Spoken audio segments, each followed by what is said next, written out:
Conservative estimates show that billionaires contribute to 780,000 people dying every single year. What's the death toll that a trillionaire is going to be responsible for? While certain segments of the population are celebrating these billionaires and now the first trillionaire, what we really should be looking at is the impact of these parasites on society. And the impact of these parasites on society is clear. They leave behind them a trail of death that is hard for many of us to even comprehend. But because most of these deaths are happening to brown and black people of the global south, no one really pays attention. And what we really should be doing is looking at every single one of these billionaires and seeing who is most deserving for a 1789 style haircut. And if you're asking that question, the person at the top of the list also happens to be the richest person in the world, and that's Elon Musk. And one of the things that we have to understand about Elon Musk is that for all of the mythology that's built around him about him being a self-made man and some sort of business genius, he is just like most of these other people who are at the highest echelons of society. They got there because they were helped by their families, they were handed off money, and they are among the biggest welfare queens in the world. So when we think about how Elon Musk got to where he is, we need to look back at where he came from. And I detail that in this episode, so check that out for the full view. But the TLDR of Elon's story is that he is a product of Nazi sympathizers, and he is a product of apartheid-loving racists who spawned forth a few generations of similarly minded people, and now those similarly minded people control vast sums of resources that we can't even imagine.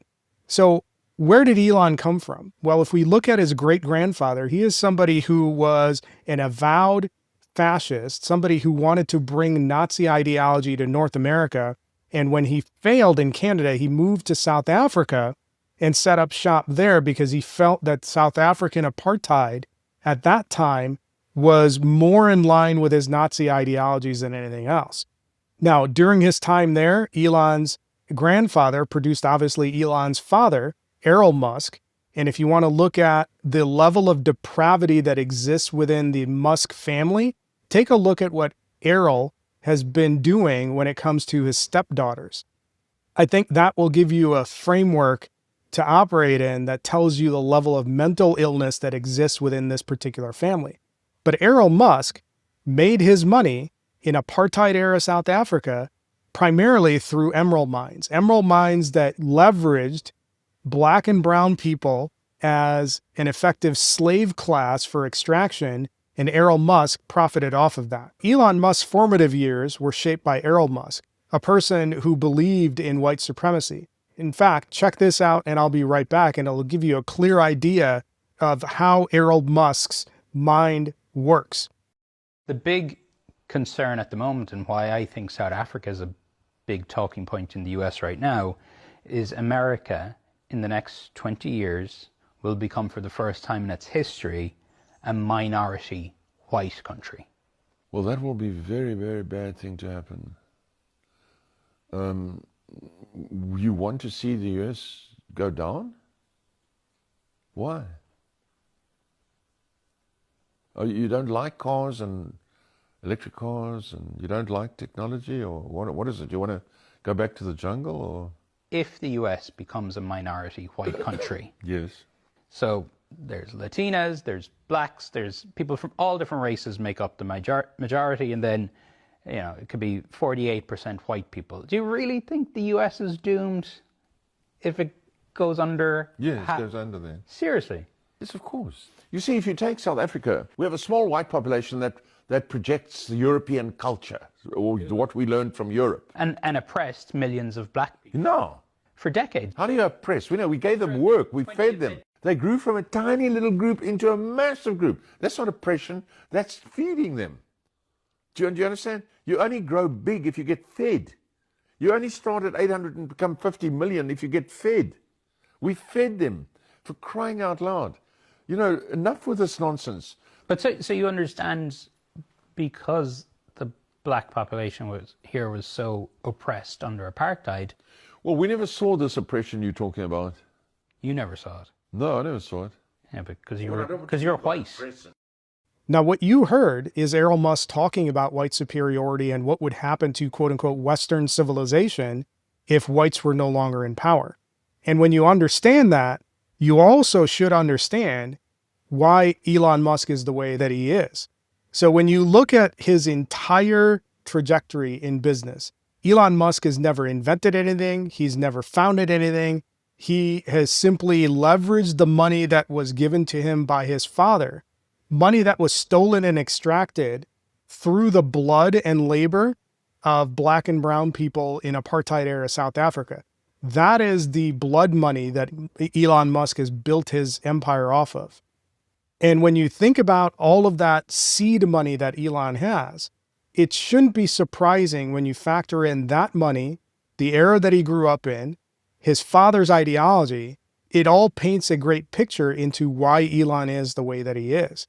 The reason why he is one of the world's most virulent Nazi sympathizers is because it's in his DNA. This is a product of generations of Nazi ideology flowing down into now the world's richest man. And when you think about what Elon has been doing with all of those resources, he could easily be feeding the hungry or healing the sick or clothing the naked or sheltering the homeless. But what is he doing?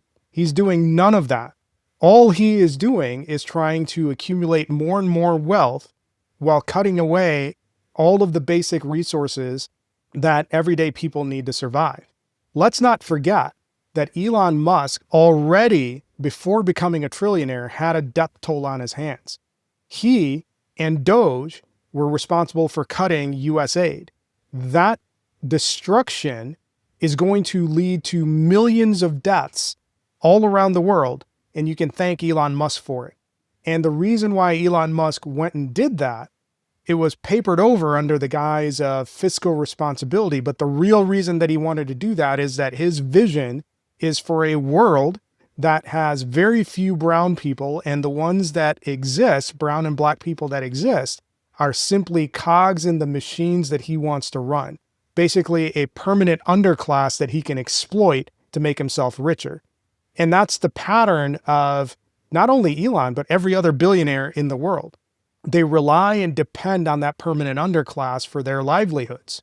So Elon Musk, even before he became a trillionaire, was deeply responsible for the death tolls that we're going to see for generations to come.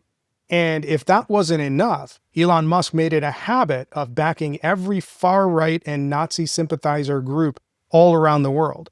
He's backing the AFP party in Germany. He is responsible for the race riots that happened in the UK. He's had a strong hand in the race riots that are happening currently in Belfast. He is consistently putting out the message that brown and black people and brown and black immigrants are the ones that are expanding barbarism all around the world. And it's a result of the fundamental, quote unquote, backwardness, according to him, of those cultures. When the reality is that when you look at predominantly white countries, whether it's the US or Europe, the vast majority of crime, the vast majority of violent crime, the vast majority of crimes against children, the vast majority of crimes against women are committed by white Christians, and particularly white Christian men. But pointing that out would be inconvenient for a racist and Nazi sympathizer like Elon. There's a reason why he gave a Nazi salute on the inauguration of Donald Trump.